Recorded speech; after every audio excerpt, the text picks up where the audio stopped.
커피. 어? 물 아니에요. 아살롬알레이쿰.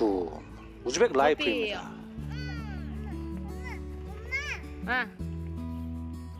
우즈벡 여자들은 한국으로 시집 올 때 하얀 도화지와 같은 마음으로 한국에서의 생활을 시작하게 됩니다.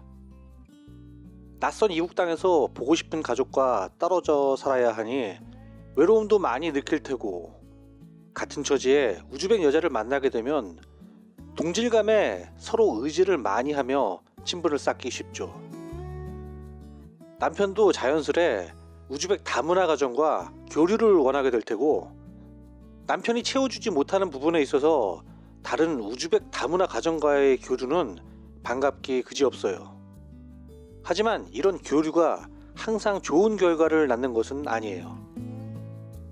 오늘 이야기는 저희 부부가 결혼한 지 1년여 정도의 시간이 흐른 후 저희 부부가 다른 우즈벡 다문화 가정과 교류가 활발할 때 있었던 에피소드로서, 당시 아내는 한국어도 많이 서툴렀고 한국 문화도 잘 이해하지 못한 상태였으며 부부싸움도 흔하게 했을 때예요.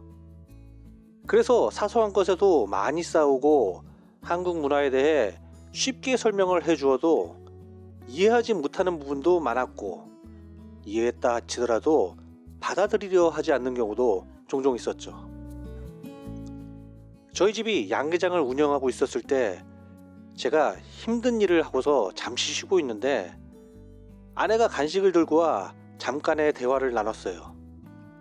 그때 로비아는 저에게 이런 말을 꺼냈었죠. 일주일에 한 번 정도 서울 이태원에 있는 이슬람 사원에 가고 싶다고요. 그래서 저는 갑자기 왜 그런 말을 하느냐고 물어보니, 한국으로 시집온 우즈벡 여자들끼리 모임에서 상의를 했는데 그중 한 여자가 같은 우즈벡 사람이고 친목도 도모하는 의미에서 종교 활동을 위해 사원에 같이 가지 않겠느냐는 제안을 했다고 하더라고요. 저는 이 이야기를 듣고 헛웃음을 한번 하고는 두 눈을 부릅뜨며 도대체 그 제안은 누가 한 것인지, 솔직하게 어떤 마음으로 그런 계획을 세웠는지 되물었더니 아내는 순간 약간 겁을 먹은 듯한 표정으로 아무개 여자가 그런 제안을 했다고 술술 불더라고요. 여기서 저는 첫마디로 그 여자 다시는 만나지 말고 연락도 끊어라 라고 단호하게 얘기했습니다. 여기까지 얘기를 들은 한국 사람이라면 의아해 하실 수도 있을 거예요. 요즘 시대가 어떤 시대인데 종교적 탄압이 웬 말이냐고, 그리고 저를 무식한 사람 취급하실 수도 있겠죠. 하지만 이건 이슬람과 우즈벡의 문화에 대해 모르시면 그럴 수도 있을 거예요. 저는 우즈벡 여자인 로비아와 결혼 후 우즈벡의 문화, 이슬람의 문화, 율법 등 한국인으로서 알기 힘든 것에 대해 적극적으로 공부하고 파악하고 이해하려 했습니다. 그래서 이슬람 율법의 어떤 부분에 대해서는 무슬림인 로비아보다 오히려 많이 알고 있는 것도 있죠. 그리고 이슬람의 율법과 문화 중에 여자는 사원에 가지 않는다 라는 것도 알고 있었어요. 무슬림 남자들은 보통 금요일에 사원으로 가서 기도를 하는 종교 활동이 있는데, 이 사원이라는 곳은 남자들만 출입을 하고 여자는 절대 가지 않습니다.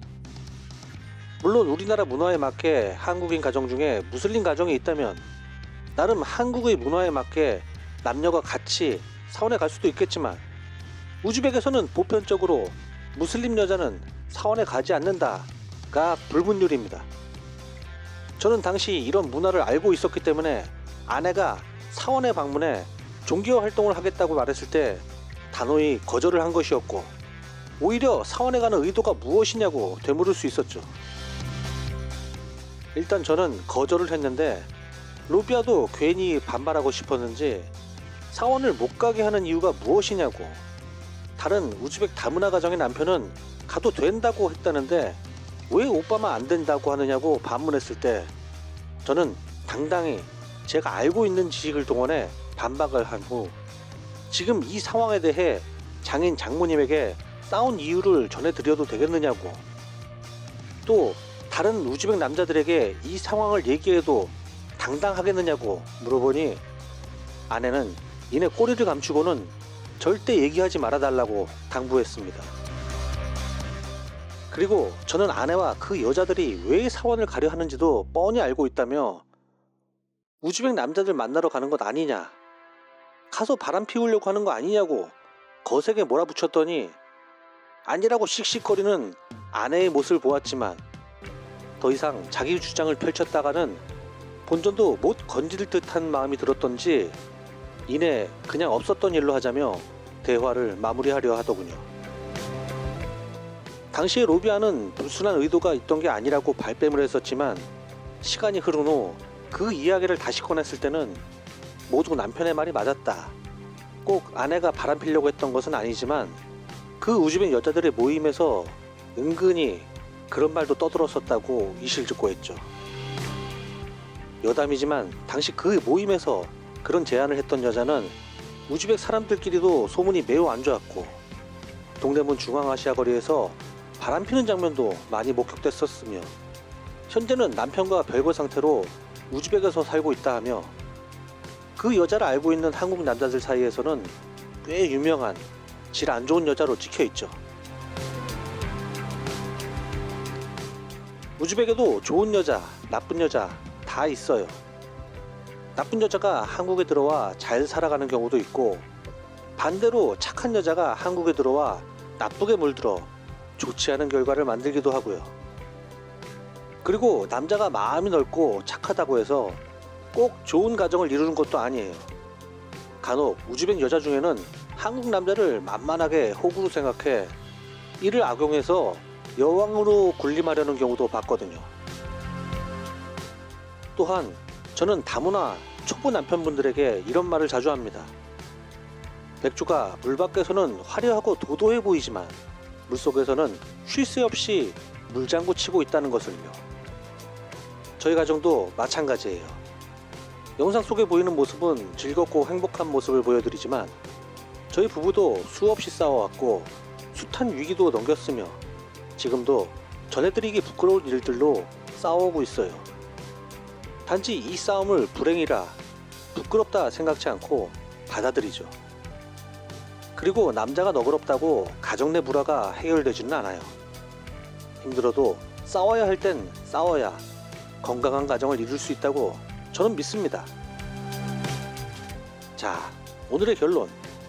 한국 남자, 우즈벡 여자 착하다고 다 잘 사는 거 아니다. 이해도 중요하지만 알아야 잘 산다. 이상입니다. 오늘 영상은 우즈벡 여자와 결혼을 염두에 두신 분, 결혼한 지 얼마 안 돼 아직 잘 모르시는 분들께 도움이 되셨으면 합니다. 오늘 전해드린 이야기도 100% 내지 절대라는 말은 없습니다.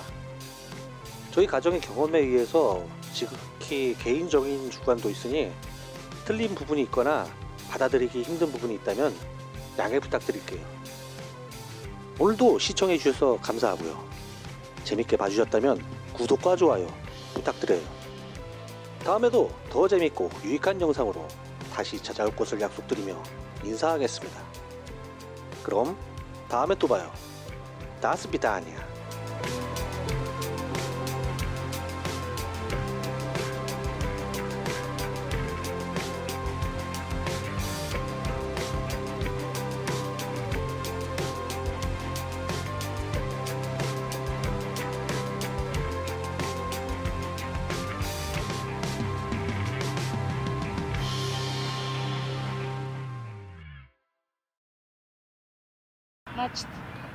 마치드 기도하는 곳이에요. 근데 남자들만 마치드가 여자들은 안 가요.